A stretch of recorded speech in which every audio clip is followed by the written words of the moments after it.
Imagine this. You're home, alone. The house is silent, save for the rhythmic hum of the refrigerator or the gentle creak of old floorboards settling. Outside, the world might be bustling, but within your walls, and profound stillness reigns. You're engrossed in a book, perhaps lost in the intricate plot of a film, or simply staring out the window, lost in thought. Your mind drifts, untethered, through the quietude. Then, it happens. An inexplicable sensation washes over you. It begins subtly. A prickling at the back of your neck, a subtle shiver tracing a cold path down your spine. Your hairs might even stand on end. It's a pervasive, undeniable feeling that invisible eyes are upon you. A silent, unseen presence seems to occupy the very air you breathe, a phantom weight in the periphery of your perception. Your heart rate might quicken, a knot forming in your stomach.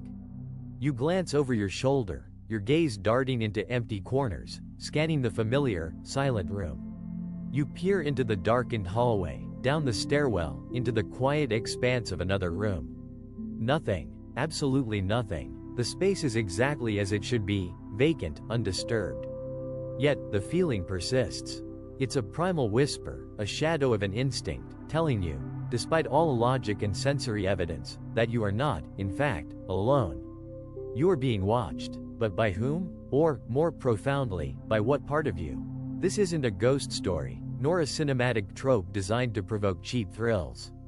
This is a deeply rooted psychological phenomenon, a testament to the incredible, complex, and often mysterious workings of the human mind. It's a universal experience, one that transcends culture and age, sparking both unease and a profound curiosity. This documentary delves into the fascinating science behind this common, unsettling feeling, exploring the evolutionary hardwiring, cognitive quirks, and psychological states that conspire to create the illusion of an invisible observer when you are, by all accounts, completely alone. We're going on a journey not into the supernatural, but into the intricate landscape of your own brain. To understand why we feel watched, we must first journey back in time, not to ancient spirits, but to our most ancient ancestors. For early humans, the world was a dangerous place, teeming with predators and rival tribes. Survival depended on an exquisite sensitivity to one's environment, a constant vigilance for threats. In such a world, erring on the side of caution was not just wise, it was a matter of life and death. This primal need forged a powerful, deeply ingrained survival mechanism within our brains: hypervigilance. Our ancestors who mistook a rustling bush for a predator and fled unnecessarily lived to pass on their genes. Those who dismissed a real predator as just a rustling bush, however, often didn't. This evolutionary pressure created a brain wired to prioritize false positives over false negatives. It's far safer to mistakenly perceive a threat that isn't there than to miss a genuine one. So, when we're alone in a quiet, perhaps dimly lit space, our brains automatically activate this ancient warning system, scanning for anything amiss. The feeling of being watched could be a modern echo of this primordial alarm, a neural system constantly checking for potential dangers, even when there are none. Our highly evolved minds, still carrying the echoes of the savannah, are always on alert, interpreting ambiguity as a potential threat. Adding another layer to this is the fascinating phenomenon of pareidolia. This is our brain's tendency to perceive familiar patterns, particularly faces or figures, in random or ambiguous stimuli. Think of seeing a face in a cloud formation, a man on the moon, or an animal in the gnarled bark of a tree. This isn't a trick of the light, it's a trick of the brain, a powerful drive to find meaning and agency in chaos. Our brains are incredibly adept at facial recognition, a crucial social skill. So adept, in fact, that they often over-apply this skill, projecting human-like forms onto shadows, furniture, or the indistinct shapes of a darkened room. That fleeting glimpse of something out of the corner of your eye, that brief impression of a silhouette that vanishes upon direct inspection? That's often pareidolia at work, momentarily convincing you that a presence exists where there is only an inanimate object or an interplay of light and shadow. Furthermore, humans possess a highly developed theory of mind, the ability to attribute mental states, beliefs, desires, and intentions to others. This crucial social skill allows us to understand and predict the behavior of fellow humans. But sometimes, our theory of mind can go into overdrive, projecting agency and consciousness onto non-human entities, or even nothing at all. When we feel a presence, our brains, in their attempt to make sense of the sensation, might instinctively attribute it to an other, an entity with intentions, thus conjuring the sense of being watched. It's our social brain trying to make sense of an internal signal by externalizing it. Beyond these evolutionary underpinnings, our cognitive biases and the intricate wiring of our brains play a significant role. Once that initial prickle of unease sets in, a cascade of cognitive processes can amplify the sensation. Confirmation bias kicks in. If you feel watched, you're more likely to interpret ambiguous sensory input, a creaking floorboard, a distant siren, a flickering light, as evidence supporting that feeling. You start actively looking for the watcher, and your brain is remarkably good at finding what it's looking for, even if it has to invent it. Then there's the attribution error. This is our tendency to explain our own behavior by external factors while explaining others' behavior by internal factors.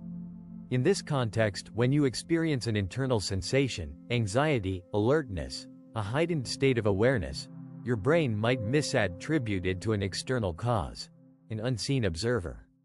It's easier for our minds to conceive of an external agent than to delve into the complex internal mechanisms creating the feeling. Our brains also process sensory information in fascinating ways, especially when that information is limited. In situations of sensory deprivation or ambiguity, a quiet house at night, for instance, the brain doesn't just shut down, it compensates. It can become hyper-alert to even the faintest stimuli, amplifying them, or it can start to generate its own.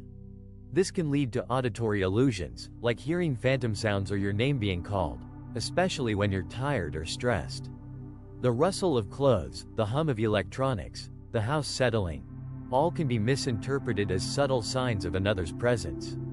Our sense of self and our body's position in space, known as proprioception, is constantly monitored by the brain.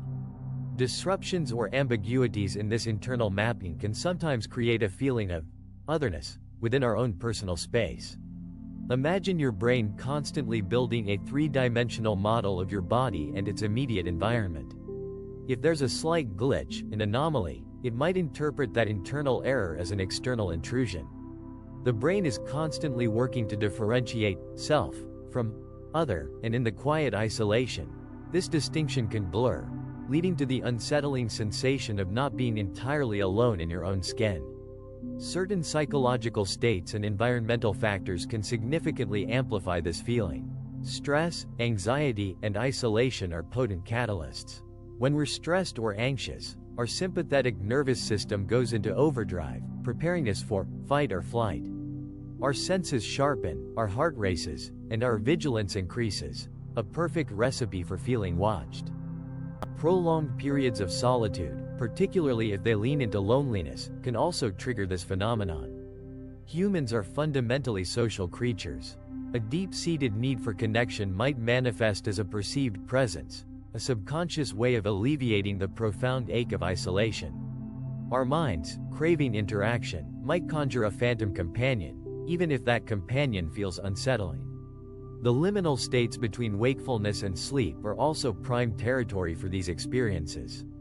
During hypnagogic hallucinations, as you fall asleep, and hypnopompic hallucinations, as you wake up, the brain can mix dreamlike imagery and sensations with reality.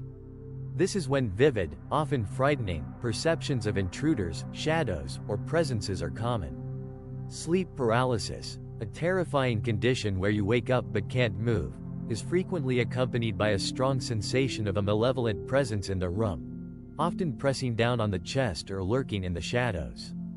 These aren't supernatural events, but fascinating glimpses into the brain's complex activity when the boundaries of consciousness are fluid. Even our most familiar environments, like our own homes, can become uncanny when stillness descends. We're used to our homes being vibrant spaces, filled with the sounds and movements of daily life. When that familiar activity ceases, and profound silence takes over, the space itself can feel altered. Our memories and expectations also play a powerful role. If we've watched too many thrillers or heard too many urban legends, our brains are primed to expect certain outcomes. The mind, seeking to fill the void of silence and inactivity, draws upon these stored narratives, projecting potential scenarios onto the empty space around us. Finally, and perhaps most profoundly, we must consider the possibility that the watcher is an internal one. This brings us to the fascinating concept of self-monitoring and the nature of consciousness itself. Humans possess a unique capacity for metacognition, the ability to think about our own thinking, to observe our own mental states and behaviors. Could the feeling of being watched be an externalization of this internal observer, a manifestation of our own self-consciousness? Think of your inner monologue, your conscience, or what some psychologists call the superego. That critical, often judgmental, internal voice that guides our moral compass and monitors our actions. This internal watcher is always present, evaluating, reflecting, and analyzing. When you are alone, without external distractions, this internal gaze might become particularly salient, so powerful that it feels like it emanates from outside yourself. It's your brain monitoring itself, but misinterpreting the source of the observation. Some philosophical and psychological perspectives even delve into the idea of a shadow self, or unconscious aspects of our personality. Could this unseen presence be a projection of these less acknowledged parts of ourselves? Or perhaps it's an ancestral echo of our inherent social nature, a residual feeling of being part of a group, even when physically isolated. The very act of being aware of one's own existence, the ghost in the machine of consciousness, is a profound mystery. The feeling of being watched when alone might just be an extreme manifestation of this inherent self-awareness, a reminder that even when physically solitary, we are never truly alone from our own minds. So, the next time you feel those invisible eyes upon you, that unsettling prickle in the silence of an empty room, take a moment to pause. Instead of succumbing to fear, consider the incredible symphony of processes occurring within your own brain. It's not a malevolent spirit or an intruder lurking in the shadows. It's your ancient survival instincts, your pattern-seeking mind, your social wiring, and your own profound self-awareness all converging in a single, unsettling, yet utterly human experience. This feeling, far from being a sign of madness or a supernatural omen, is a testament to the astonishing complexity and adaptability of the human mind. It's a reminder that our inner world is as vast and mysterious as the universe itself, capable of conjuring vivid realities from silence and shadow. Understanding this phenomenon transforms it from a source of fear into a fascinating window into what it truly means to be human, a creature constantly sensing, interpreting, and ultimately, creating its own reality, even when completely alone. The greatest mysteries, it turns out, often lie not beyond our comprehension, but deep within ourselves.